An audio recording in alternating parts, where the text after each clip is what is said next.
yaitu mengenai kelebihan dan juga kekurangan pasar persaingan sempurna. Untuk yang kelebihan dari pasar persaingan sempurna, yang pertama yaitu harga jual barang dan juga jasa itu relatif lebih murah. Yang kedua yaitu kemakmuran maksimal dengan jumlah output yang sangat banyak sehingga rasio output per penduduk itu maksimal. Yang ketiga yaitu masyarakat merasa nyaman dalam mengkonsumsi suatu barang karena tidak perlu membuang waktu untuk memilih barang dan jasa yang diinginkan dan juga tidak takut tertipu dalam kualitas dan harga suatu. Selanjutnya yaitu kekurangan dari pasar persaingan sempurna. Kekurangan dari pasar persaingan sempurna itu ada 4. Yang pertama tentang asumsi, yang kedua tentang teknologi, yang ketiga tentang konflik efisiensi dan juga keadilan, dan yang terakhir yaitu membatasi pilihan konsumen. Yang pertama yaitu mengenai kelemahan akan hal asumsi, karena di sini pasar persaingan sempurna merupakan suatu hal yang mustahil di dunia nyata. Karena apa? Karena di sini dibatasi oleh dimensi waktu dan juga tempat.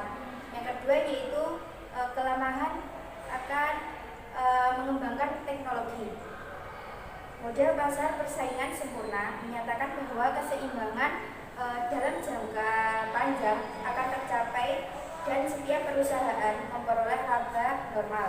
Masalahnya, apakah dalam laba normal perusahaan dapat melakukan kegiatan riset dan pengembangan?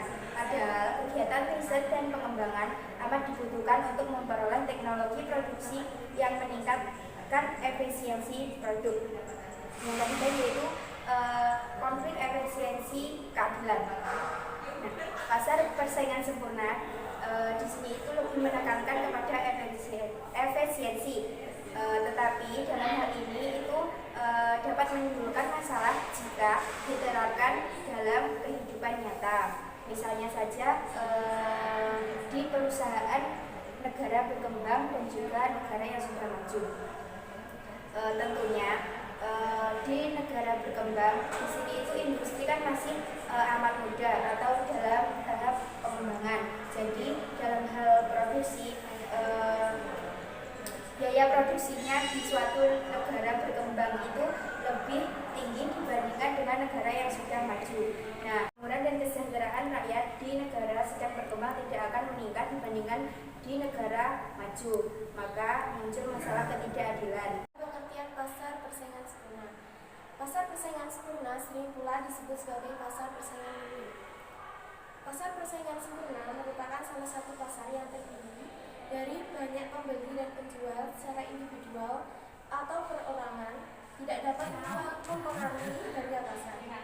Pada pasar ini, harga yang terbentuk adalah cerminan dari keinginan penjual dan pembeli secara keseluruhan atau bersama-sama.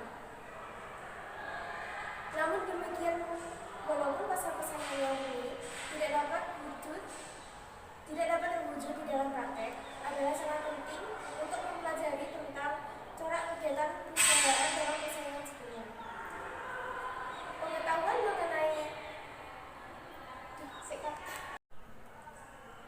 Pengetahuan mengenai keadaan persaingan sempurna dapat dijadikan landasan di dalam membuat perbandingan dengan ketiga jenis struktur pasar lainnya.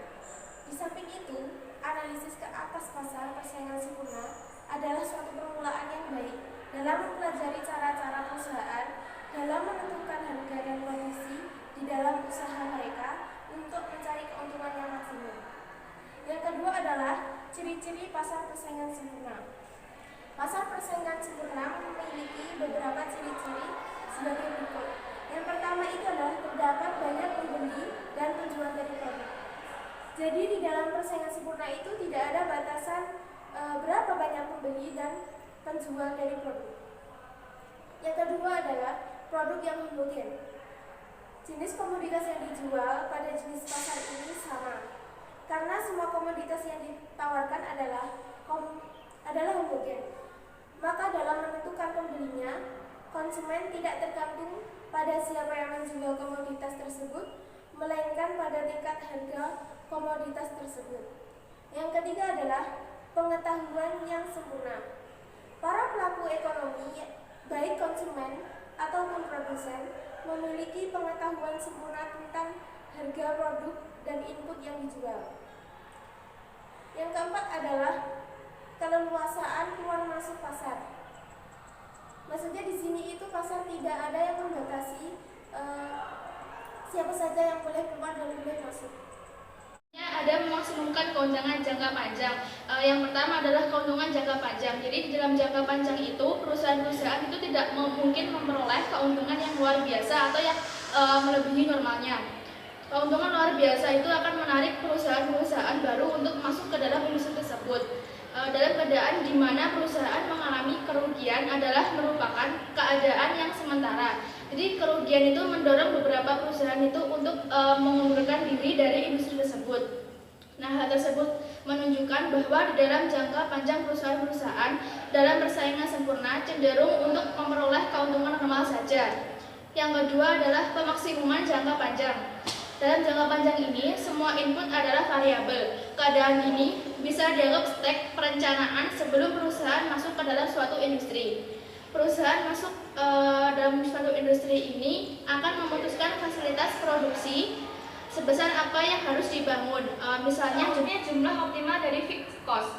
Dalam jangka panjang, perusahaan itu juga tetap berusaha memaksimalkan sebuah profitnya.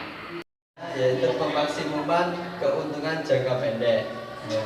Di sini saya akan menjelaskan tentang hal berikut. Dalam bagian ini, secara serentak akan ditunjukkan contoh angka tentang biaya produksi, antara lain seperti hasil penjualan dan penentuan keuntungan. Dalam contoh ini ditunjukkan yang pertama cara menghitung biaya total, biaya rata-rata, dan biaya marginal. Cara menghitung hasil penjualan total, penjualan rata-rata, dan penjualan marginal, dan menunjukkan cara suatu perusahaan menentukan tingkat produksi yang akan memaksimumkan keuntungan. Syarat pemaksimuman keuntungan di dalam jangka pendek, pemaksimuman untuk oleh suatu perusahaan dapat diterangkan dalam dua cara. Yang pertama, membandingkan hasil penjualan total dengan biaya total. Yang kedua, menunjukkan keadaan di mana hasil penjualan marginal sama dengan biaya marginal. Dan saya jelaskan bagaimana membandingkan hasil penjualan total dengan biaya total. Dalam cara pertama, keuntungan ditentukan dengan menghitung dan membandingkan hasil penjualan total dengan biaya total.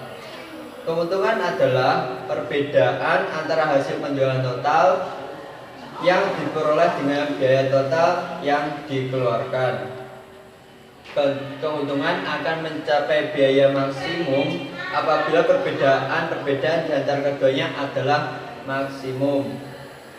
Maka dengan cara yang pertama, keuntungan maksimum akan dicapai apabila perbedaan nilai antara hasil penjualan total dengan biaya total adalah paling maksimum, ya. Selanjutnya saya jelaskan menunjukkan keadaan di mana hasil penjualan marginal sama dengan biaya marginal. Di sini ada dua pendekatan biaya. Yang pertama ada pendekatan biaya total hasil biaya total. Yang kedua pendekatan biaya marginal hasil penjualan marginal. Pendekatan yang saya jelaskan ini pendekatan biaya total hasil biaya total, ya. Yang pertama kurva TC atau biaya total, dan TR atau bisa disebut juga hasil penjualan total dibuat berdasarkan data, ya, yang bermula dari kurva TC di atas kurva TR. Dan ini terus berlangsung sehingga tingkat produksi hampir 2 unit. Keadaan di mana kurva TC berada di atas kurva TR menggambarkan bahwa perusahaan mengalami kerugian pada waktu produksi mencapai di antara 2 sampai 9 unit kurva TC. berada di bawah kurva TR, dan ini menggambarkan bahwa perusahaan memperoleh keuntungan. Selanjutnya, pendekatan biaya marginal hasil penjualan marginal. Kegiatan perusahaan mencapai keuntungan maksimum apabila pada jumlah produksi tercapai dalam keadaan di mana MC sama dengan MR. Dengan demikian perusahaan mencapai keuntungan maksimum apabila produksi adalah 7 unit. Ya. Di sini ada 4 kemungkinan dalam corak keuntungan dan kerugian perusahaan. Yang pertama, mendapatkan keuntungan yang luar biasa. Yang kedua, mendapat untung normal. Yang ketiga, mengalami kerugian tetapi masih dapat membayar biaya berubah. Harga keseimbangan. Harga keseimbangan itu dibagi menjadi 3 macam, yaitu yang pertama itu adalah jangka sangat pendek, jangka pendek, dan jangka panjang. Yang pertama adalah pasar persaingan sempurna jangka sangat pendek. Jadi di dalam jangka waktu sangat pendek itu, produsen itu tidak dapat mengubah jumlah output yang ditawarkan di pasar. Oleh karena itu, harga output dipengaruhi oleh besar kecilnya permintaan akan barang tersebut. Jadi dalam pasar persaingan sempurna itu, jangka sangat pendek penawaran tidak mungkin berubah karena barang itu harus dijual dalam jangka waktu yang sangat pendek. Dan hasil dari penjualan barang disebut penerimaan. Penerimaan ada 2 macam, yaitu penerimaan total dan penerimaan marginal. Yang pertama itu ada penerimaan total. Jadi penerimaan total itu diperoleh dari perusahaan atas penjualan semua produknya ke pasar, yaitu hasil kali dari jumlah barang yang dijual dengan harga barang per unit. Yang kedua adalah penerimaan marginal. Penerimaan marginal itu adalah hasil dari tambahan yang diperoleh perusahaan karena bertambahnya barang yang telah dijual sebanyak 1 unit, yaitu hasil bagi dari selisih penerimaan total dengan selisih jumlah barang yang dijual. Yang kedua adalah pasar persaingan sempurna jangka pendek.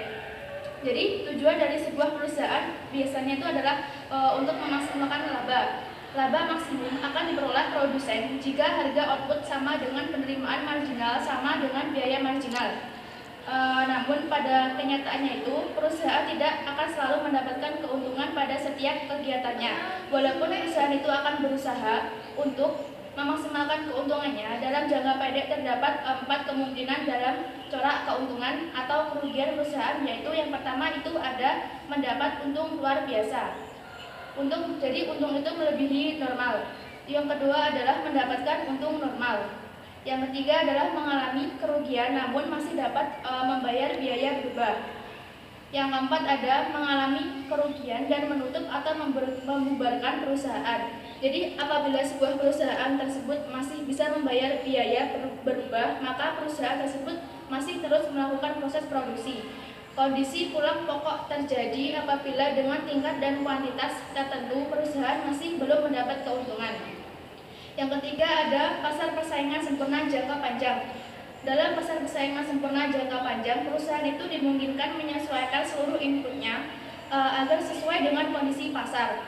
Dalam pasar persaingan sempurna itu, jangka panjang apabila perusahaan ingin memaksimalkan laba, maka perusahaan akan memproduksi tingkat output di mana harga itu sama dengan ongkos marginalnya.